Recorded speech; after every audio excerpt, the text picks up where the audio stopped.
So what's up? We have quite a bit to do today. The first thing is, hi Rocky.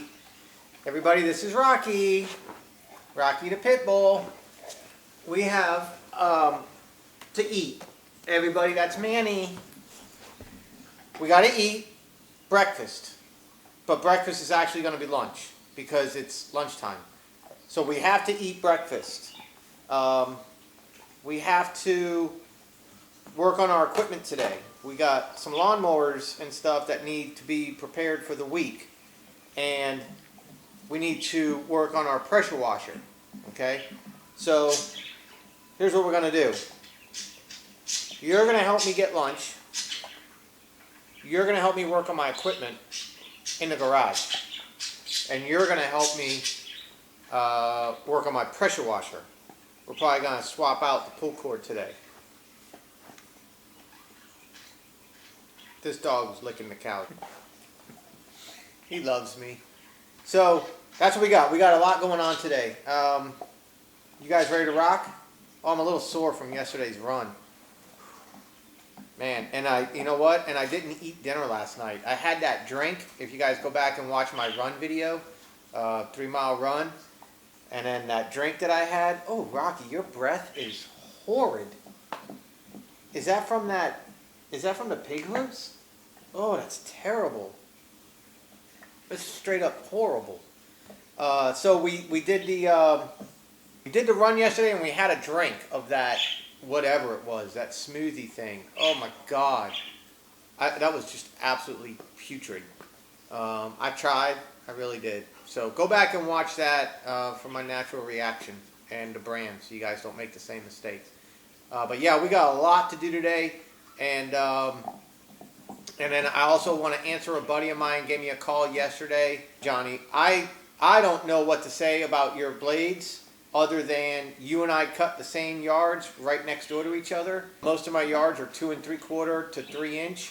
A few are 3 1/4. I can go 2 months on a set of blades, sharpening them once a week.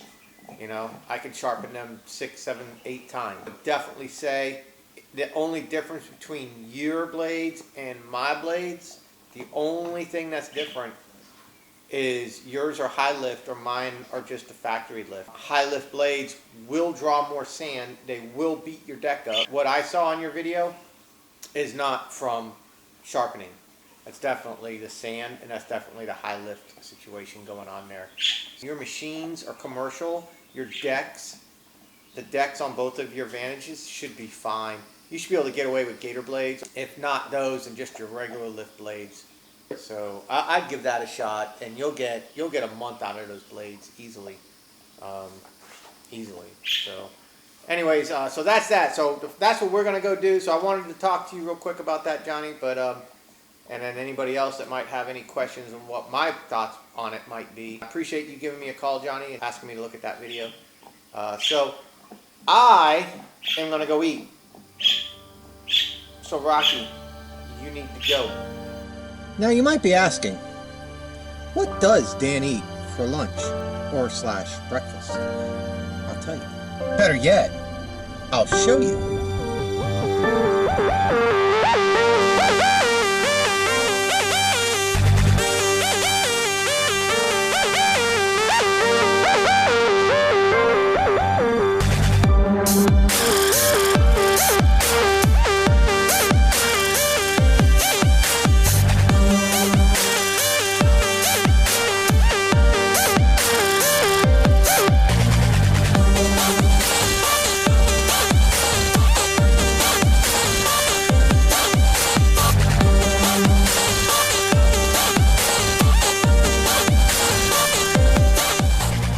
Alright, I'm not too sure about Subway and Subway University. What I want to know is, why do they teach their people to put the damn meat on the top of the sandwich and all of the condiments on the bottom? When you're at home and you make a sandwich, do you put the lettuce, the tomato, the onion, the mayo, the mustard, the olive oil, do you put all that stuff on the bottom? No! Who does that? The people that work at Subway. Why? Every time I go to Subway, which I enjoy Subway, it's the same person all the time, and they put the first piece of meat down. I'm like, put the meat on the bottom of the bread, please. So when they open it up, why do they put the meat closest to the customer? So when you eat it, it's layered properly. It goes in your mouth correctly. I don't understand Subway University. I really don't. It kills me every time. I guess if that's the worst thing in life today, then I guess I'm doing all right. Okay, so here's the deal. Right off the bat, we're going to start off with doing the maintenance to our TB360, which is the Troy-BILT rear-wheel drive, 190cc motor, 21-inch, self-propelled, ass-kicking little machine. Now to keep this thing kicking ass, we need to do a few things. One, check the air cleaner that we just put brand new in 2 weeks ago. Two, check the oil that we just put brand new in 2 weeks ago. And three, sharpen the brand new blade that we just put in 2 weeks ago. You see in the pattern here? 2 weeks. So we're going to check the oil, boom boom, air filter, boom boom, and remove, sharpen, and reinstall the blade. First up, the oil. When checking your oil, it's always best to ensure that the machine is on level ground and that the machine is not hot. You want the oil to be in its cool state. Its hot state can cause the oil to expand and give you a false reading. The cool state has everything shrinkage. Remember shrinkage, guys. The oil is now at its actual height. Glasses on, it's a little bright out. Paper towel. Check the height of the oil on the dipstick. And so we're showing that we are in pretty darn good shape. Definitely do not need to add oil. It's perfect. And that's a cold motor. Next up, air cleaner. You got an access point right here on top, a little thumb screw, so you can just screw it with your thumb or remove it with your thumb. However you want to do it. But I don't want you to be confused with the term sitting around with your thumb up your ass, because that would be screwing it with your thumb. So we take the cover off, thumb screw, and we inspect the air cleaner element. And that's what this is called. Now this ain't in bad shape. Like I said, we put it on a couple weeks ago. It's not really used very often. It probably could stand to be replaced probably in a couple more weeks.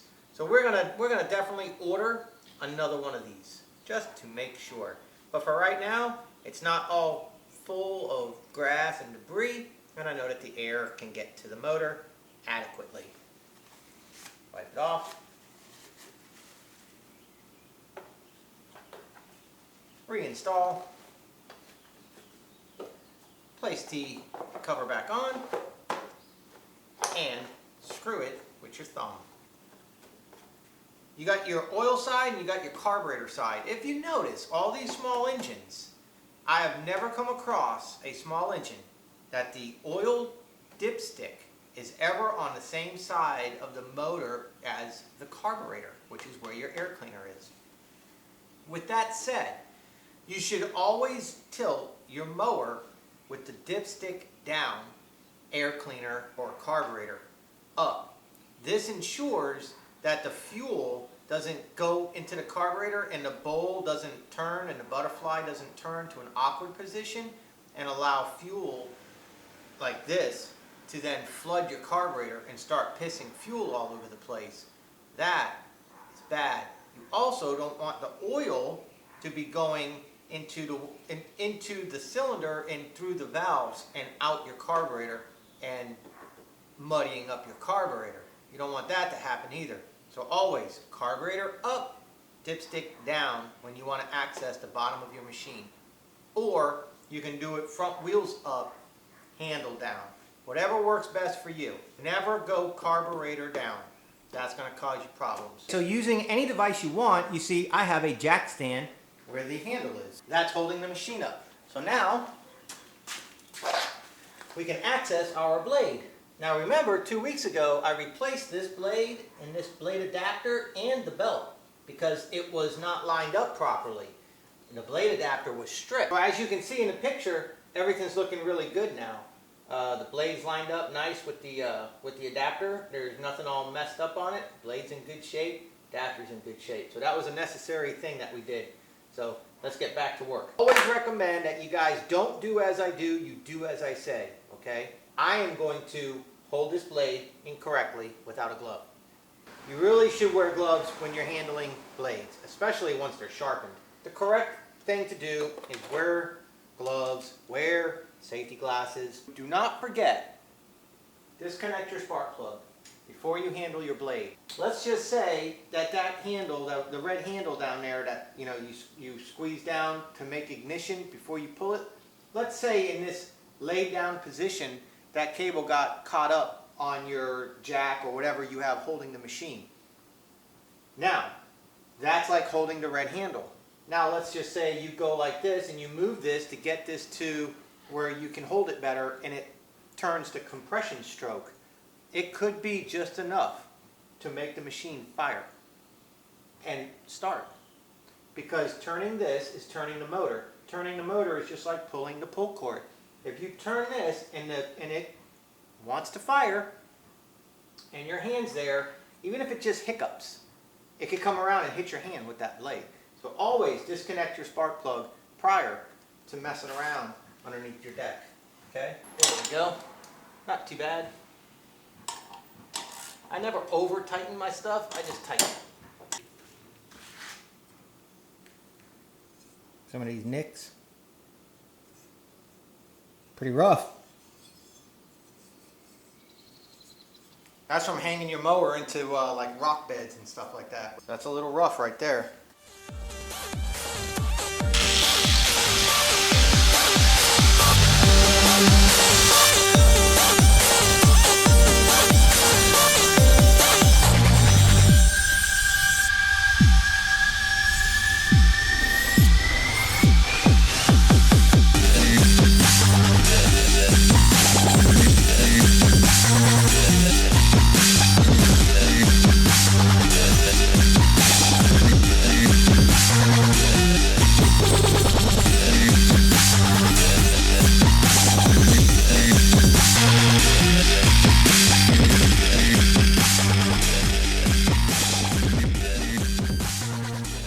Nice sharp edge.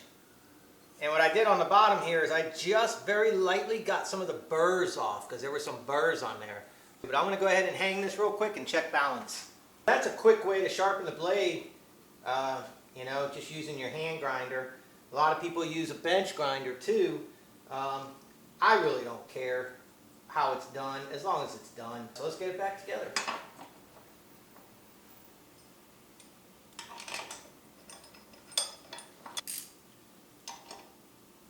This is where you got to be really, really careful, guys. You definitely want to wear gloves or some type of protection for your hands. Now you got really sharp blades. And the problem isn't so much holding the blade, it's if you slip and this side comes around and gets you. Do as I say, not as I do, right? And that's it, guys. The TB360, oil's good, air cleaner's good. It doesn't have an inline fuel filter, but I'm not overly concerned with that. And blade's nice and sharp. I know the belt's brand new 2 weeks ago. The adapter's brand new 2 weeks ago. Wheels are in good shape. Machine still starts first and second pull every time. The TB360 maintenance is done for a week. It's ready to go, and I have no problems with this thing. With this thing going to work tomorrow. Next up, we have the ZTX42 made by Gravely.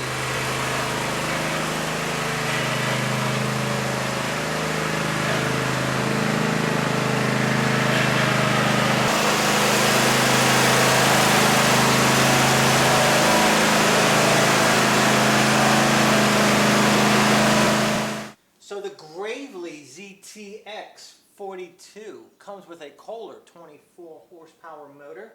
It has 3 blades that require sharpening.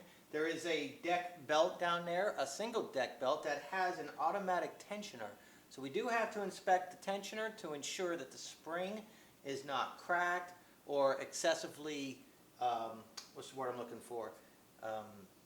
It's losing its springiness.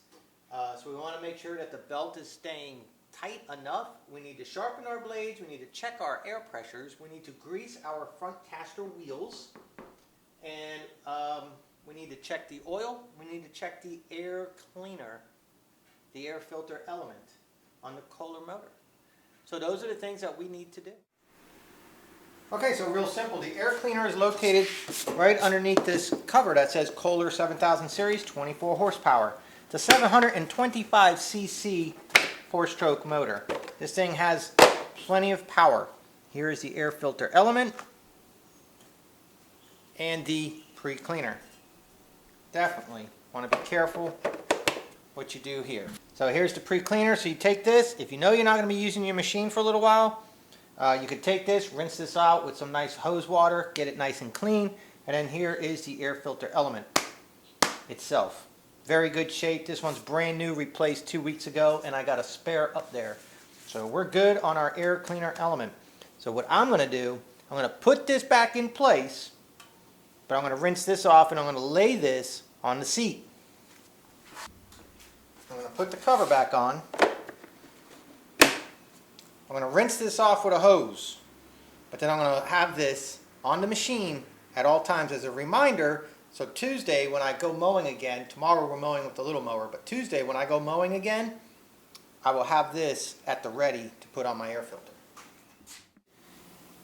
Damn, Dan, how do you check the air in your tires, and at what temp or what pressures do you put them at? I have a $100 bike pump for a $1,000 bicycle, which I sold. This has a built-in gauge right here, and it's pretty accurate because it's $100.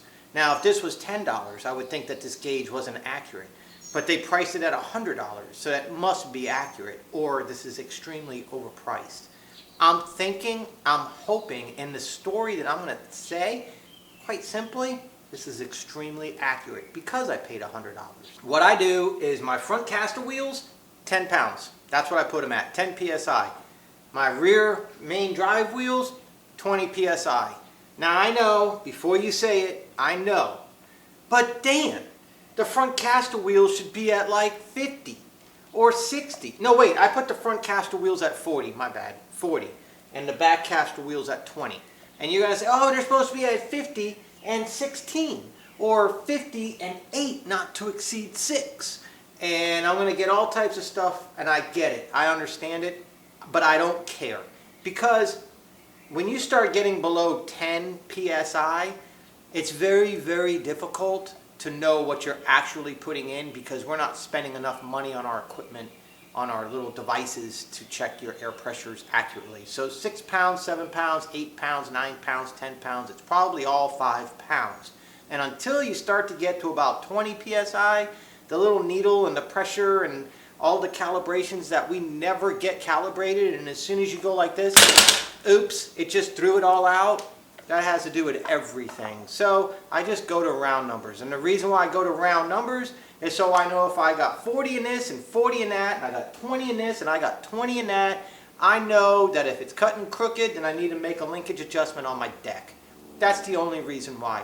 We mow in grass, not on the road, so I'm not worried about wearing the inside of my tires out faster than the outside of my tires. I'm not worried about caster and camber.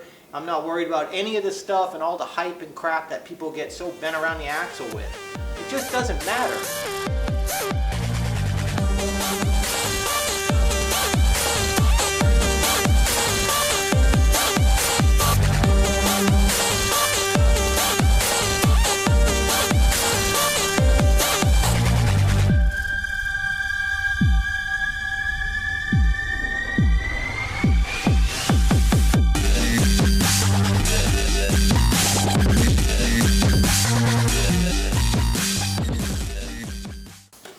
Now I could use one of my 2 electric air compressors, but that doesn't make for good video.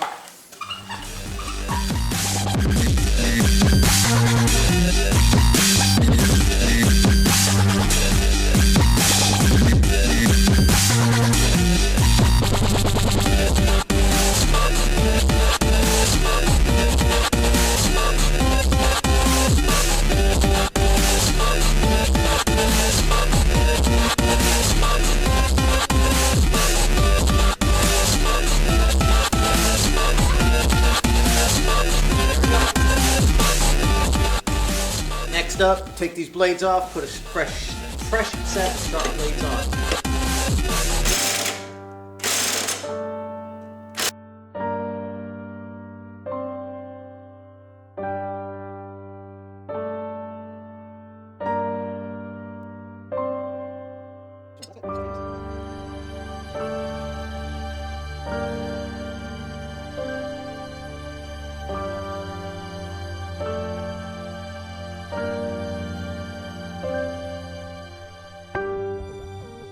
See a little bit of like moss and stuff starting to grow on some of the wet grass that's drying.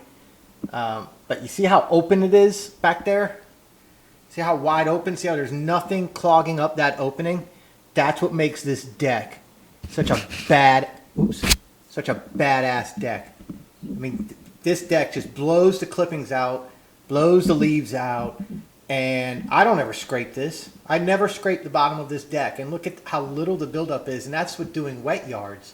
Now, as things dry out, this stuff will come off. But, I mean, the yards are just so wet, so you're going to have a little bit of buildup. It's impossible not to. But I mean, just look at this. It's just wide open. And that's what makes this deck so badass. All right, guys.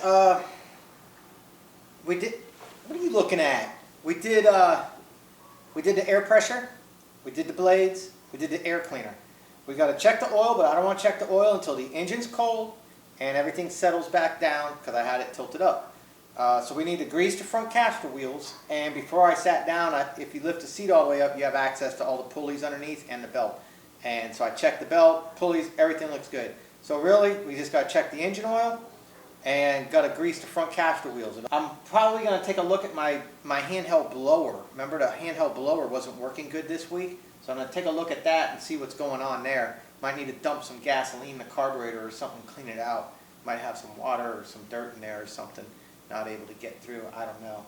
A little while back, I did maintenance on the machine on film, and one of y'all had a question about the grease gun with the tire inflating valve, and that's a big negative. And somebody did correct the record, so he did get the information. But just in case somebody else comes across this video and doesn't realize it, anybody new out there, this is a Zerk fitting.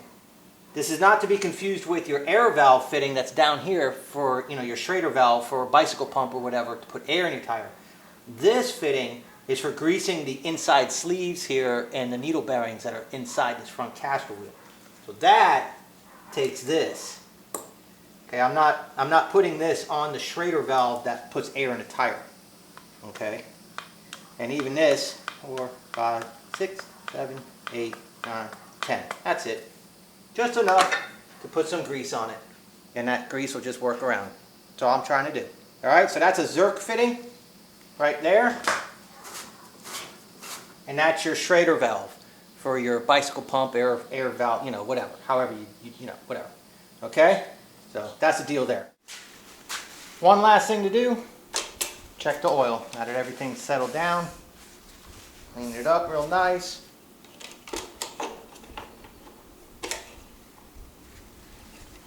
Oil level, and it's right on the F. I did add a little bit of oil this week, probably Thursday. In fact, it was Thursday. I added a little bit of oil, not much, just poured some in because it was a little low. So that's it. When this thing's dry, I will put the air filter, the pre-cleaner, I'll put that on the air filter itself, but I don't want to do it while it's still damp and have it suck moisture out of that and into the air filter element, you know, the paper element. I don't want to wet that. So we'll just let that dry. So I can load that machine back up. I'm going to leave the push mower out because we're going to load that up separately tomorrow.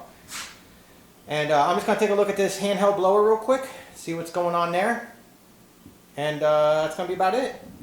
Then we're going to move on to the backyard and we'll work on that pressure washer. Well, I'm looking at my BG86 right now. Oh, the steel handheld blower. And the first thing I did is I took the spark plug out, and it's pretty yuck. It's pretty black. It's pretty fouled. So I'm thinking that it's got a pretty fouled up plug. Now what caused that, I don't know. Could it be a coincidence that this was sitting like this in the back of my truck during a very nasty rainstorm? I don't know, but the next day it won't come up to speed. It'll stay running, it just doesn't have any balls. It's got no power behind it. So I've cleaned this up significantly. So I don't know, all I can do is try, right? See what happens. Andy's Machinery, where there's a steel dealer right here, who has these plugs in stock all day long, which I should have extras, but I don't. I have extras for the mower. And maybe one off of another machine will work, but I'm not taking crap apart right now. If I can help it, you know. But I'm curious to see. It's got enough gas. Should fire.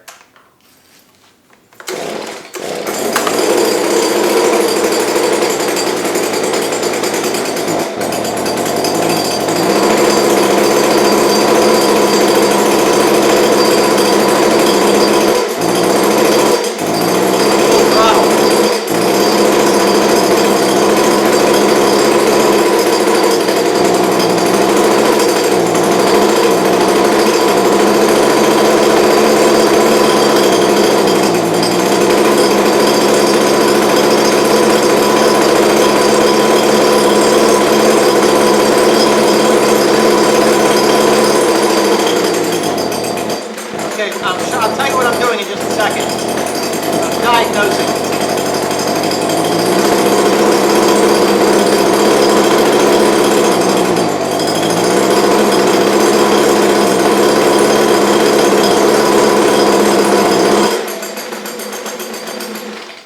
Alright, what I was doing is I was manipulating the choke and I was manipulating the fuel flow. And the way I was doing that was, while I had the throttle wide open, I would turn the choke. And what I'm doing there is I'm trying to find out, is it a fuel issue?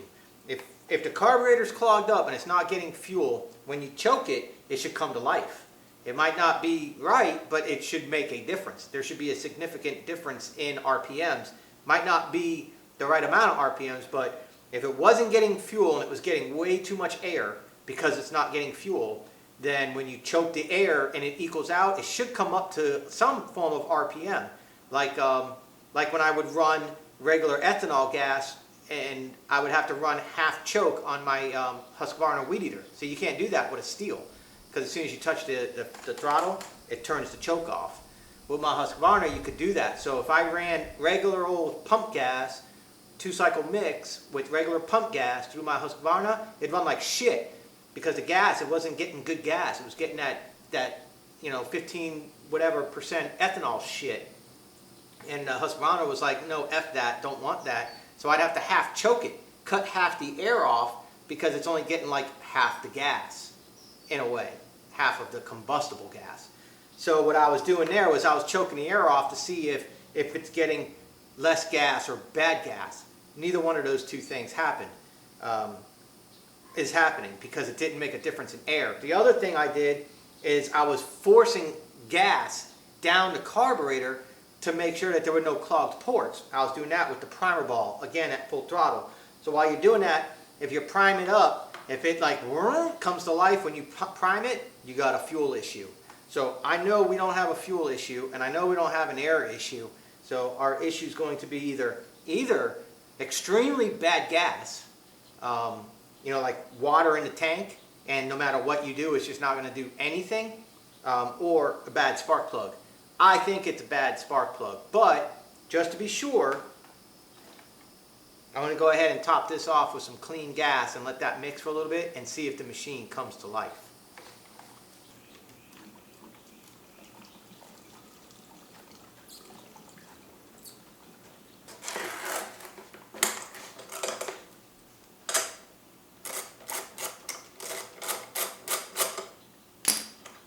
Now, something else that just came to mind, it could be a bad spark arrestor. And look at that. That thing's clogged up tighter than a fish's punani. And there is the problem. There it is right there. It's like I can't even breathe through it. So let's go ahead and get rid of this stupid thing. Well, that's a little bit better now. Yeah, man. I'm gonna have butthole lips from this thing. Be right back.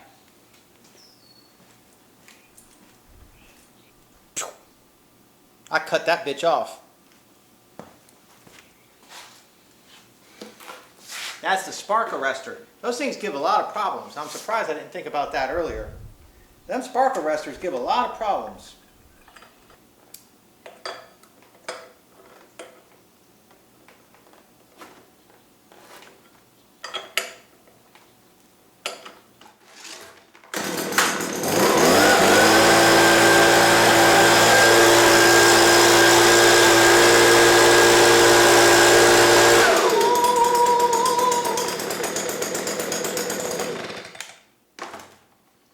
Music to my ears.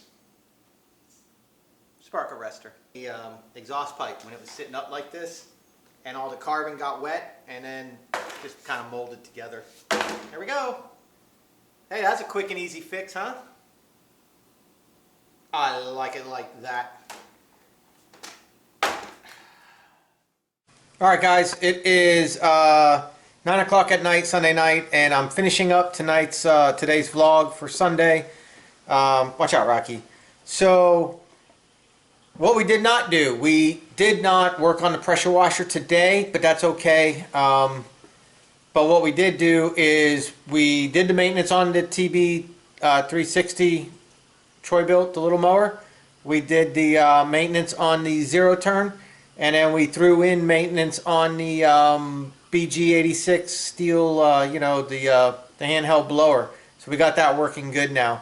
And then I've been doing a lot of editing. I'm doing a lot of research and stuff on this afternoon on you know, editing and stuff like that. So so we didn't get to the pressure washer, and I didn't want to just abruptly end the vlog without saying goodbye, you know, for the day. And so tomorrow is a pretty cool day. My guy's going to go out, and he's going to take the edger, the weed eater, the handheld blower, a rake, a garbage can, the gas can, and the push mower, and he's going to go do 8 small yards. And while he's doing those, I'm going to go pressure wash 2 two-story homes. So it should be pretty interesting. It should make for an easy light day for me, but then I'll fall in on him and help him finish up his day, so we could both get done at a reasonable time. And there's no reason for me to waste money. Again, it's to increase production. It's not for me to make my day easier. That's how I think of it. So I will close this out tonight and say thank you all very much. I really do appreciate your support and you guys watching my videos, and I hope you get some stuff out of it, some entertainment, maybe learn a little something. Today we learned about the spark arrestor, and if you guys have questions about that or whatever, just go ahead and shoot a comment, and if I don't get to it, I know other people on here will. They'll answer that question. It's a common thing with the steel especially, but all two strokes really. So anyways, thank you all very much, man, and I will see you guys real soon.